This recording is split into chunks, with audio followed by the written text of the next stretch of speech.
Boa noite, pessoal. Tudo bom? Bem, vamos tentar fazer alguns vídeos mais curtos e indo direto ao ponto, nos tópicos que a gente se propôs a passar para vocês no material que eu já enviei para vocês no Google Classroom. A ideia inicial é o seguinte, segundo a doutora Letícia, Vossas Excelências já tiveram a aula pertinente à competência material e territorial. Então, já analisaram o artigo 114 e o artigo 651 da CLT, 114 da Constituição com a competência material e artigo 651 da CLT com a competência territorial da Justiça do Trabalho.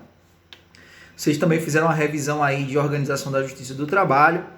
Enfim, o tópico posterior que a gente vai ver que é importante também, que é atos, termos e prazos processuais. Então eu fiz 2 materiais curtos e objetivos com aquilo que é essencial, aspectos práticos no tocante aos atos, termos e prazos processuais, especificamente comunicação dos atos processuais, a parte de notificação, citação e intimação na Justiça do Trabalho e a questão referente a prazo processual. Então, tentei fazer uma apostila mais didática de prazo, colocando alguns exemplos específicos, demonstrando a vocês com cores, né, com datas, com dias da semana em específico, como é que se faz a contagem de prazo, né, e coloquei também um material específico de comunicação dos atos processuais, que é um assunto recorrente, um assunto que vira e mexe, cai nas provas da ordem e prova de concurso.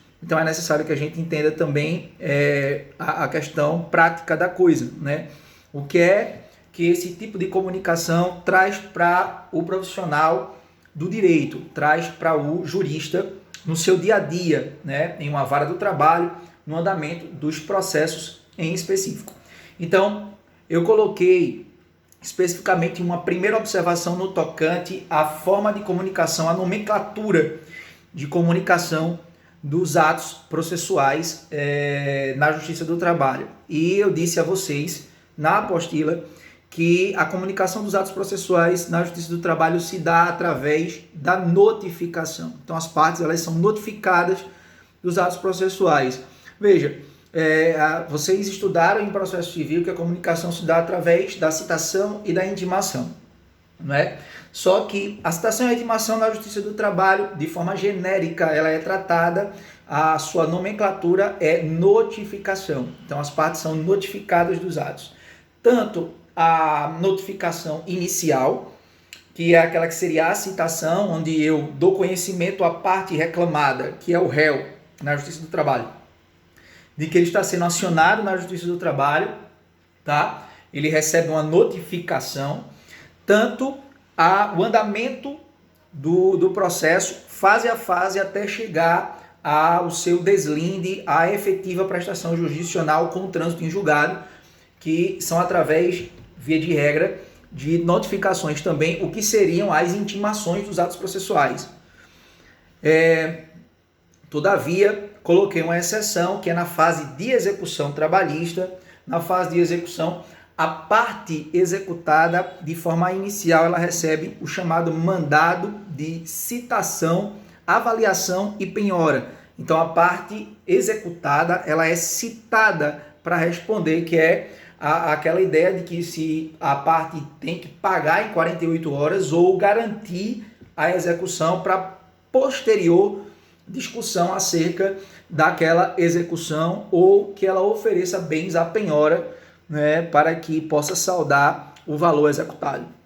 Então essa é a ideia inicial, que é muito importante também para que a gente não estranhe as formas de comunicação de atos processuais na Justiça do Trabalho, embora muitos autores tratam como citação e como intimação normalmente. Então, para efeitos práticos, não há uma diferenciação. Todavia, para a questão técnica, para a gente é interessante, porque a gente começa a entender o viés diferente da Justiça do Trabalho. Então, eu coloquei também a informação para vocês de que quando se ajuiza uma reclamação trabalhista, a partir do momento em que a gente entra lá no PJE, Você acessa com o token no seu computador, tá? Preenche todas as abas referentes àquela ação que você vai iniciar, com todas as informações, colocando a vara a que se destina, né, o juízo competente, colocando o rito que você está determinando para aquela reclamação trabalhista, preenchendo os dados das partes, tanto reclamante quanto reclamado, colocando as petições em específico, no caso, a reclamação trabalhista de forma inicial, com os documentos que acompanham a reclamação trabalhista, procuração, declaração de hipossuficiência, documentos pessoais, comprovante de residência, entre outros, tá? Você vai colocar informações específicas de que trata o objeto da ação, se é verbas rescisórias, se é uma insalubridade, se é um adicional de horas extras, se é isso que está sendo pedido na tua reclamação trabalhista, vai colocar valor da causa, vai colocar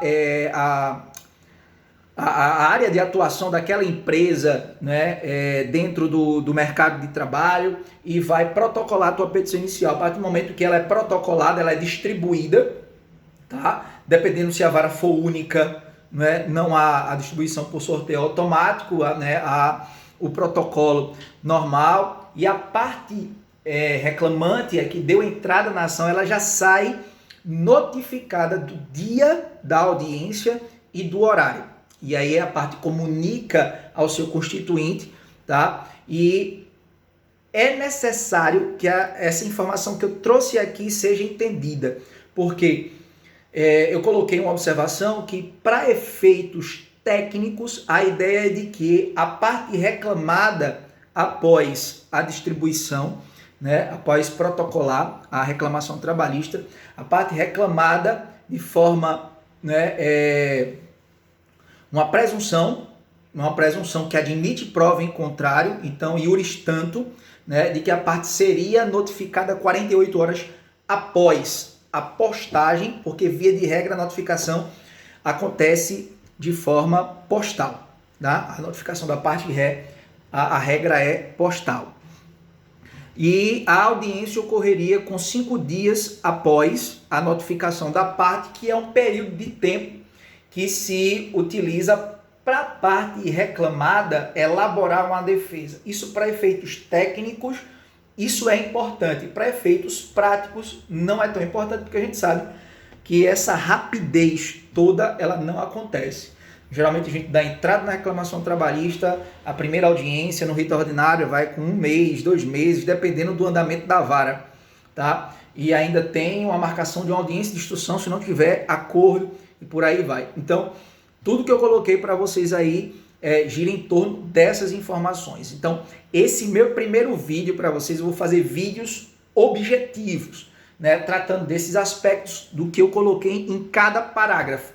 Então, eu vou tratando ponto a ponto para vocês, para não ficar um negócio cansativo. Vocês assistem um vídeo, mastigam aquilo que eu coloquei, tiram as perguntas que precisarem, aí depois eu faço um novo vídeo com um novo tópico. Eu acho que fica bem melhor assim, bem melhor de assimilar, e a gente vai recapitular agora tudo que a gente viu. Primeiro, a nomenclatura utilizada para a comunicação dos atos processuais na Justiça do Trabalho é a notificação, né? Então, citação e intimação na Justiça do Trabalho chama-se notificação, salvo no caso da execução trabalhista, em que a parte executada ela é citada para responder à execução.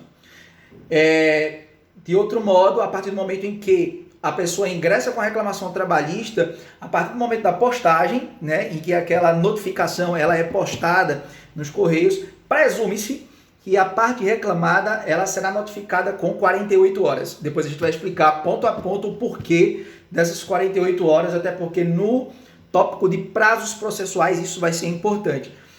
Após a notificação, a partir do momento em que a parte toma ciência de que está sendo acionada na Justiça do Trabalho, a primeira audiência ou a audiência ocorrerá, né, com a primeira desimpedida após 5 dias. Essa expressão, a primeira desimpedida, significa dizer que é aquela primeira data que está na pauta, que está vaga na pauta. E aí, a primeira desimpedida ocorrerá dentro do prazo de 5 dias, que seria, no caso, após o prazo de 5 dias, que seria um tempo específico, aí, um tempo hábil para que a parte reclamada pudesse apresentar ou elaborar na realidade a sua defesa.